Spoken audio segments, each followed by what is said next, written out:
ഇവരെല്ലാം പ്രതിവർഷം കോടികൾ ഉണ്ടാക്കുന്ന ആളുകളാണെന്ന് പറഞ്ഞാൽ നിങ്ങൾ വിശ്വസിക്കുമോ? ഇഷ്ടപ്പെട്ട ഒരു ജോലി ഇഷ്ടപ്പെട്ട സ്ഥലത്തിരുന്ന് ഇഷ്ടത്തോടെ ചെയ്യാൻ പറ്റുക എന്നുള്ളത് വലിയൊരു കാര്യമാണ്. അതും വലിയൊരു ഇൻകം കൂടി കിട്ടുകയാണെങ്കിൽ പിന്നെ പറയണ്ട. യെസ്, ഇനി ഇവരെ നിങ്ങൾക്ക് അറിയുന്നുണ്ടാവും അല്ലേ? കൃത്യമായിട്ട് ഒരു കരിയറിൽ എന്ത് ചെയ്യണം അല്ലെങ്കിൽ എങ്ങനെയായിരിക്കണം എൻ്റെ കരിയർ എന്ന് കൃത്യമായിട്ട് പ്ലാൻ ചെയ്തു പോയി അവർക്ക് ഇഷ്ടപ്പെട്ട സ്ഥലത്ത് എത്തിപ്പെട്ടവരാണിവർ. അപ്പോൾ എങ്ങനെയാണ് ഒരു സക്സസ്ഫുൾ ആയിട്ടുള്ള കരിയർ നമുക്ക് ഉണ്ടാക്കാൻ പറ്റുന്നത്, അല്ലെങ്കിൽ എങ്ങനെയാണ് നമ്മൾ കരിയറിൽ സക്സസ്ഫുൾ ആവുന്നത്? നിങ്ങൾക്കും സംശയം ഉണ്ടായിരിക്കും അല്ലേ? ഇഷ്ടമുള്ള കാര്യങ്ങൾക്ക് സാധ്യതയില്ല എന്നുള്ള ഒറ്റ കാരണം കൊണ്ട് അത് അവിടെ ഉപേക്ഷിച്ചിട്ട് പോയിട്ടുള്ള പല ആളുകളെ പറ്റി പലപ്പോഴായിട്ട് നിങ്ങൾ കേട്ടിട്ടുണ്ടായിരിക്കും, അല്ലെങ്കിൽ അങ്ങനെയുള്ള ആളുകളെ നിങ്ങൾക്ക് പരിചയമുണ്ടായിരിക്കും അല്ലേ?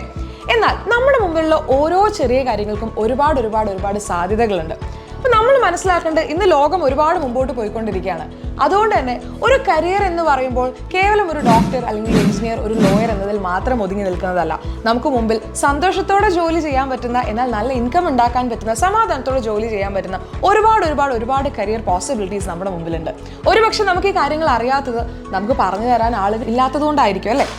ഉജ്ജ്വൽ കുൽക്കർണി എന്നുള്ള പേര് ഒരുപക്ഷെ പലർക്കും അറിയുന്നുണ്ടായിരിക്കില്ല. എന്നാൽ KGF Chapter 2 എന്ന് പറഞ്ഞാൽ അറിയാത്തവരായിട്ട് ആരും ഉണ്ടായിരിക്കില്ല അല്ലേ? KGF Chapter 1 ഒരു ഫാൻ മെയ്ഡ് വീഡിയോ എഡിറ്റ് ചെയ്ത് കണ്ടിട്ട് അതിൻ്റെ ഡയറക്ടറാണ് ഉജ്ജ്വലിനെ എന്ത് ചെയ്യുന്നത്, KGF Chapter 2 എഡിറ്റ് ചെയ്യാനായിട്ട് വിളിക്കുന്നത്. അന്ന് ആ ഒരു മൂവി ചെയ്യുന്ന സമയത്ത് അദ്ദേഹത്തിൻ്റെ പ്രായം വെറും 19. ഇന്ന് നിങ്ങളിൽ പലരും ഫോണിൽ വീഡിയോസ് എഡിറ്റ് ചെയ്യുന്നുണ്ടായിരിക്കും അല്ലേ? നിങ്ങൾക്ക് അതിൽ ഒരുപാട് ഇഷ്ടത്തോടെ ചെയ്യുന്നവരായിരിക്കും.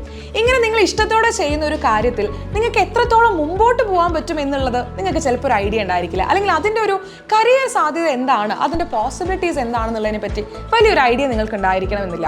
ഒരുപക്ഷെ നിങ്ങൾ നല്ലൊരു പാട്ടുകാരിയായിരിക്കാം, അല്ലെങ്കിൽ നിങ്ങളൊരു നല്ല ഡാൻസർ ആയിരിക്കാം. എന്നാൽ ഇതിൽ വലിയൊരു കരിയർ ഇല്ല, അല്ലെങ്കിൽ ഇതിൽ ഒരു മുമ്പോട്ട് പോകാനൊരു സാധ്യതയുണ്ടോ എന്ന സംശയം കൊണ്ടോ, അല്ലെങ്കിൽ അത് ചെയ്യാൻ പറ്റുമോ എന്നുള്ള സംശയം കൊണ്ട് നിങ്ങൾ പലപ്പോഴും അത് എന്ത് ചെയ്തേക്കാം, നിങ്ങൾ ചിലപ്പോൾ അത് മാറ്റി വെച്ചിട്ട് നിങ്ങൾ വേറെ ഏതെങ്കിലും ഒരു കാര്യത്തിന് പോയേക്കാം. ഗെയിം കളിക്കുന്ന കാരണം എപ്പോഴും വഴക്ക് കേൾക്കുന്ന ആൾക്കാരായിരിക്കും നമ്മളിൽ മിക്ക ആൾക്കാരും. നിങ്ങൾ ഇത്തരത്തിലുള്ള ഗെയിംസ് കളിക്കുമ്പോൾ ആലോചിച്ചിട്ടുണ്ടോ ഈ ഗെയിം ഒക്കെ ആരാണ് ഡെവലപ്പ് ചെയ്തത് എന്നുള്ളത്? അപ്പോൾ നിങ്ങൾ കളിക്കുന്ന ഒരു ഗെയിം ഒരുപാട് കോടിക്കണക്കിന് ആൾക്കാർ വേറെ സ്ഥലങ്ങളിൽ ഇരുന്ന് കളിക്കുന്നുണ്ടായിരിക്കും. അപ്പോൾ ഇത്തരത്തിലൊരു ഗെയിം ഡെവലപ്പ് ചെയ്യണമെന്നുണ്ടെങ്കിൽ ഇതിൻ്റെ പിന്നിൽ ഒരുപാട് പേര് ഉറപ്പായിട്ടും ജോലി ചെയ്യുന്നുണ്ടായിരിക്കും അല്ലേ? അതും വലിയ സാലറിയിലാണ് ഇവരെല്ലാം ജോലി ചെയ്യുന്നത് എന്നുള്ളത് നിങ്ങൾ ആലോചിക്കണം. ഇനി ഇതും പോട്ടെ, നമ്മൾ കാർട്ടൂൺസ് കാണാറുണ്ട്. അപ്പോൾ കാർട്ടൂൺ കാണുന്ന സമയത്ത് ഒരു കാർട്ടൂൺ നമ്മുടെ മുമ്പിലേക്ക് അത്രയും ക്രിയേറ്റീവായിട്ട് വരണമെന്നുണ്ടെങ്കിൽ അതിന് പിന്നിൽ ഒരുപാട് പേര് വർക്ക് ചെയ്യുന്നുണ്ട്. ഡ്രോയിങ് ഇഷ്ടമുള്ള ആൾക്കാരാണ് അതിൽ കുറേ ആൾക്കാർ. ഇനി അതല്ല, അതിൽ 3D ആയി ബന്ധപ്പെട്ട കാര്യങ്ങളിൽ വർക്ക് ചെയ്യുന്ന ആൾക്കാരുണ്ടായിരിക്കും. അപ്പോൾ അവരും ഇതുപോലെ അവർക്ക് ഇഷ്ടപ്പെട്ട കാര്യങ്ങൾ ചെയ്ത ശേഷമാണ് ഇതെല്ലാം നമ്മുടെ മുമ്പിലേക്ക് എത്തുന്നത്. ഇനി ഞാൻ വേറെ സിമ്പിൾ ആയിട്ടുള്ള എക്സാമ്പിൾ പറയാം. ഇപ്പോൾ നമ്മൾ പലർക്കും കൃഷി ചെയ്യാൻ ഇഷ്ടമുള്ള ആൾക്കാരുണ്ടായിരിക്കും ചെറിയ രീതിയിലൊക്കെ.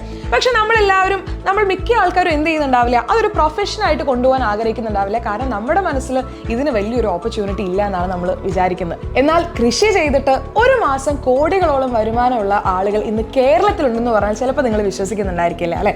എന്നാൽ സത്യമാണ്. ഒരു കാര്യം അറിയാത്തതിന്റെ പേരിൽ നിങ്ങൾക്ക് ഇഷ്ടമില്ലാത്തൊരു കാര്യം ചെയ്യേണ്ടി വരരുത്. നിങ്ങളുടെ അവസരങ്ങൾ നഷ്ടമാവാനും പാടില്ല. ഒരുപക്ഷെ നിങ്ങൾ പലരുടെയും ലൈഫിലെ വലിയൊരു ടേണിംഗ് പോയിന്റ് ആയേക്കാം ഈ ഒരു സീരീസ് എന്ന് പറയുന്നത്. അതുകൊണ്ട് തന്നെ നിങ്ങളുടെ ഫ്രണ്ട്സിന് എല്ലാവർക്കും ഈ ഒരു കാര്യം ഷെയർ ചെയ്ത് കൊടുക്കുക. അവരും അവർക്ക് ഇഷ്ടപ്പെട്ട മേഖലകൾ ചൂസ് ചെയ്യട്ടെ, അവർക്കും ഇഷ്ടപ്പെട്ട ജോലികൾ അവർ തിരഞ്ഞെടുക്കാൻ അവർക്ക് സാധിക്കട്ടെ. യെസ്, അപ്പോൾ എന്തായാലും വെനസ്ഡേ കാണാം കരിയർ കോമ്പസിലൂടെ. ബൈ.